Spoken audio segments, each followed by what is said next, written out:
By the time that the Christianity arrived with in about the 1830s, 1820s, then that was a big thing for the people who were left from the wives who had married the fur traders and their descendants, which now we're calling Métis.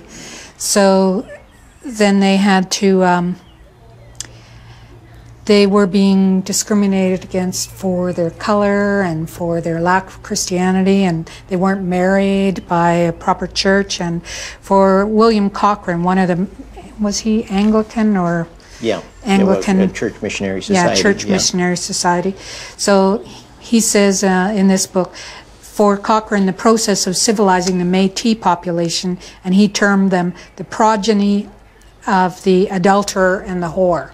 So that's the way that they were looked at, and it led to poverty and lean years and things like that, and marginalized people. So between that and the Indian reserves, where they were put on a reserve, kept there, at some point in the early parts of reserve life, they had to get permission to actually go off the reserve and come back onto it and visit between there. So there was a lot of control put on those people. That, and you know, that's just not ancient history there. That's the 1950s, even up to about 1960, they had to get permission from the Indian agent to leave the reserve. This is what puts the family all together there. It's the death of Peter Brass Sr., who was Margaret's father. He had died in 1871, I think it was, 72. And that's where the land transfer took place, and from the Hudson's Bay Company to the to Canada. And they forgot about the people that were living here that had lived here and basically owned the land. So anyways, they came up with script and treaty and so on and so forth. You talk about the script. What was the script? It was a piece of paper. They could use it to buy land, which previously had belonged to them, but they could buy it if they could find it. There, it was a farce. What was the difference now between sort of someone taking script or taking treaty or not taking treaty? Well, originally what happened was that the government, with the influx of more Europeans to the prairie provinces, they were moving sort of the Aboriginal people out of the best spots where they'd been for generations. And so then the government decided to make a treaty with the Indians, and they made a number of several different treaties.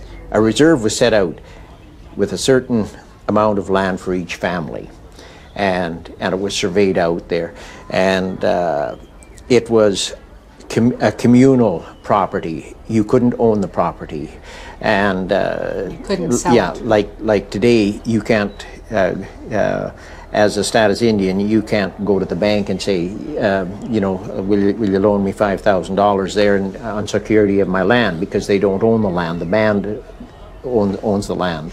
And some people, such as the Peter Brass that I'm descended upon, one of the original 9 siblings, he didn't accept treaty. He just didn't trust them.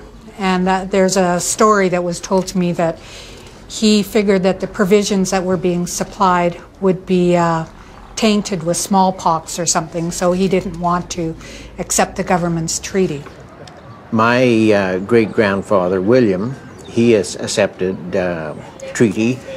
He was also made a headman, which is next to the chief. His brother George Brass also became a headman, and he took treaty and became a headman. Gaf cearad de bhrádan mairad treaty, agus bhad mar bhían I de gí reserve an Saskatchewan istíochach. Bha as lí gaf a chlánían was a dúlach a réad cófásat. Mar schon bha cúteach I de feichcin mar status Indians bha fúdach I de reserve, agus cúchnach rá.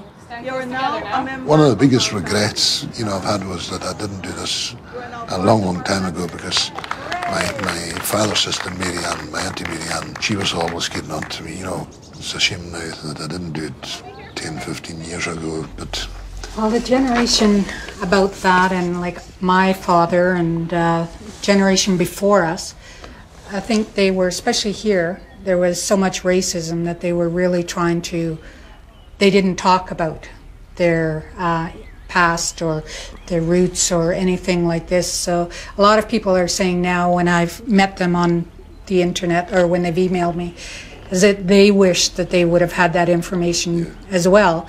But in those days, their parents just wouldn't talk about it.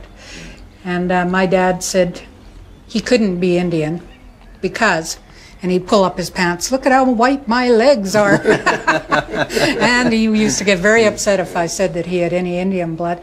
And so it wasn't until 1999 that I actually knew any of these brasses or anything like that. And for him, it was a matter of survival because he had to play white, which was a big thing. If they wanted to get anywhere in the society, they had to be acculturated to white. And so he never spoke to his sister for 45 years. And you'll be meeting Marilyn tomorrow. She's my dad's sister's daughter. So she was the one that phoned me up and said, I'm your aunt's daughter. And I'm thinking, what aunt? I phoned my dad and I said, this woman's claiming to be my cousin, that your sister. Do you know anything about this? And my mom said he was just sweating and starting to let the stories come out and everything. But these people had good reasons for hiding and hiding their past, and there was a lot of shame attached to it.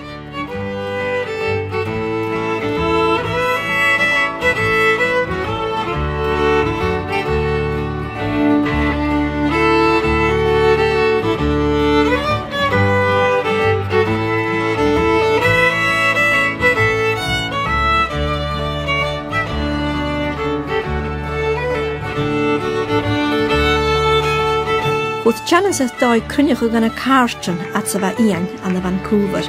A misc na bhealachad, ba Talamh agus Hóga King George, a gúpbol a háisiach chula Calaván. Oh, look at her. See what you started. Nice to see you again, Hóga. Good to be alive. For many years we've worked together to try to link Native people with their families, and often people who've lost that link. So it was a natural when he said that Margaret Brass had come from here in Canada and gone back home with the great-great-grandpa to Lewis, to suggest to him, I'll bet you could find out something about this. We aren't world travelers. That trip to Lewis and also to Orkney and Shetland was the first time either of us had been to Europe, and we really didn't think we would get to go back there. And so just over a year later to have our beloved friend here, and every part of it exciting, and then his family is lovely. It's been wonderful to be a part of it in this way.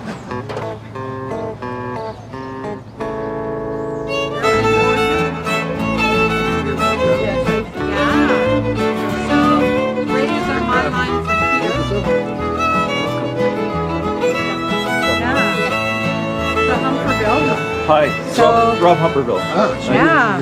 First the Humperville we've met. So it's a gathering for you as well as for me. Yes, it's a new one for a lot of us. Yeah, for a lot of us. I'd never met any of the Brass family, and my great-great-grandmother was Brass, Mary Brass. So, and she was a sister to the Margaret.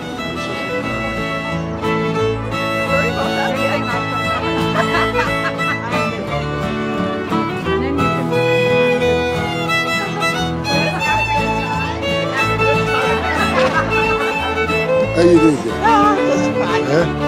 She's married to This is my brother Mark.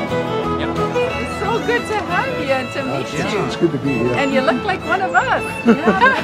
You look like Uncle Bud. Yeah. Do you feel like one of us? Ook ungen a Carsten leir ut a Iain le Uian. Bra had veirat Brass. I brought this along because my mother gave it to me before she died in 1989. She gave it to me in the 80s, and she said this was my grandmother. It was a wedding present from her dad, William Brass. He whittled it, and he gave it to his daughter for her wedding. And I really treasure it. I keep it as keep it as a keepsake and an antique. But Evelyn has a little bit more stories to talk about because she grew up with her. I was my grandmother's, and I learned to make pies with this. And I never ever thought I'd see it again. I just never. And when we made bread, then we rolled out the cinnamon buns and made cinnamon buns. And so I never thought I'd ever see this again. Yeah. I felt a kind of a wave of emotion come over, and I was like, oh my God, this goes back, you know, like connecting with ancestry. And it just, I felt really, I don't know, I felt really good. I came because I really wanted to see him, and I wanted to be a part of it. And I think we should give him a wonderful welcome because he's come a long way. And I think that's the way of our ancestors, to welcome our relatives and to welcome strangers. I don't know, it just feels right. It just feels right, yeah. My name's Pat McCormack. I'm an associate professor with the Faculty of Native Studies at the University of Alberta, and I have been looking at native wives of Hudson Bay Company men who ended up taking their wives and their children back with them to Lewis and to Orkney in Scotland. In Orkney, people are starting to talk about themselves as the Orkney Métis, which is a very interesting kind of identity, building on the Canadian Métis identity and resonating with the Canadian Métis identity. But families are just starting to discover one another, and I think the Brass Family Reunion Picnic is a wonderful example of how families are starting to build the ties again across the Atlantic that once did exist. Stand for a moment. I'm going to wrap you in this. And we would have wrapped your mate together in it, so when you do that at home. This manner we cover you now. It's a way of protection.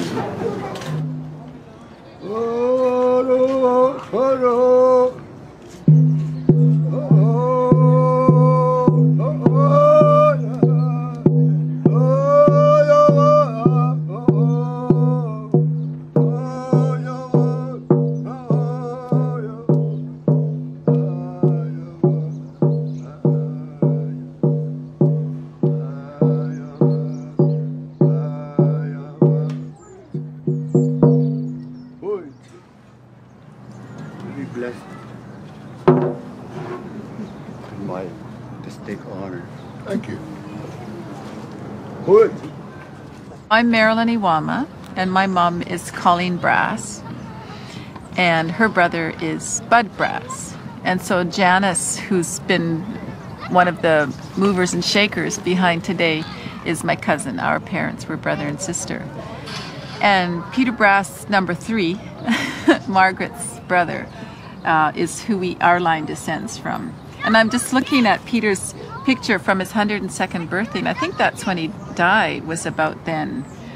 But he always has such a smile on his face. He's always got a funny little hat, except this one.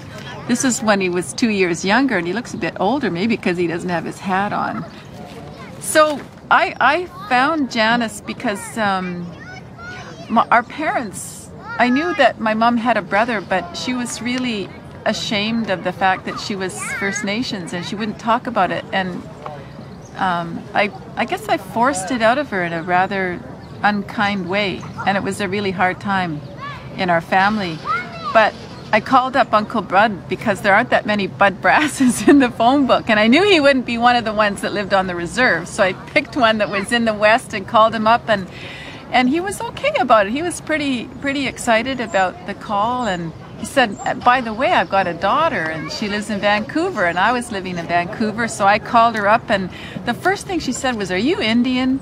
And I thought it was kind of a strange question, but in another way it wasn't, because both of our parents had passed as white the whole time we knew them.